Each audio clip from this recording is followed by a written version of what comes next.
പാലക്കാട് തെരഞ്ഞെടുപ്പിൽ രാഹുൽ മാങ്കൂട്ടത്തലിന് അഭിവാദ്യവുമായി SDP പ്രകടനം. Victoria കോളേജിന് മുന്നിലായിരുന്നു പ്രകടനം നടത്തിയത്.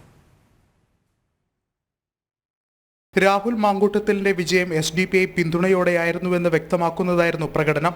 രാഹുലിന്റെ ലീഡ് നില ഉയർന്നതിന് പിന്നാലെ SDP പ്രവർത്തകർ വോട്ടെണ്ണൽ കേന്ദ്രമായ വിക്ടോറിയ കോളേജിന് മുന്നിലേക്ക് എത്തുകയായിരുന്നു. പ്രകടനമായി എത്തിയ പ്രവർത്തകർ CPM ജില്ലാ കമ്മിറ്റി ഓഫീസിന് മുന്നിൽ പടക്കം പൊട്ടിച്ചു.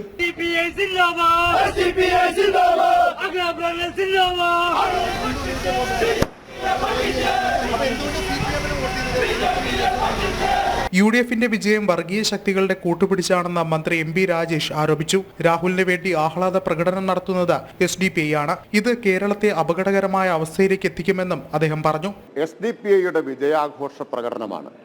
അത് വളരെ അപകടകരമായിട്ടുള്ളൊരു സന്ദേശം കേരളത്തിനാകെ നൽകുന്നു. SDP-യെയും ജമാഅത്തെ ഇസ്ലാമിയെയും ഒക്കെ ഒപ്പം നിർത്തി സൃഷ്ടിച്ച വർഗീയ ധ്രുവീകരണം, ആ വർഗീയ ധ്രുവീകരണത്തിന്റെ കൂടി നേട്ടം UDFന് തെരഞ്ഞെടുപ്പിൽ ഉണ്ടാക്കാൻ കഴിഞ്ഞിട്ടുണ്ട്. അപ്പം അങ്ങനെ ഒരു രാഷ്ട്രീയമായ ഒരു ആപൽ സന്ദേശം നൽകുന്നുണ്ട്. അത് കേരളത്തിലെ ജനങ്ങളാകെ തിരിച്ചറിയും എന്ന കാര്യത്തിൽ സംശയം വേണ്ട. ജനം, പാലക്കാട്.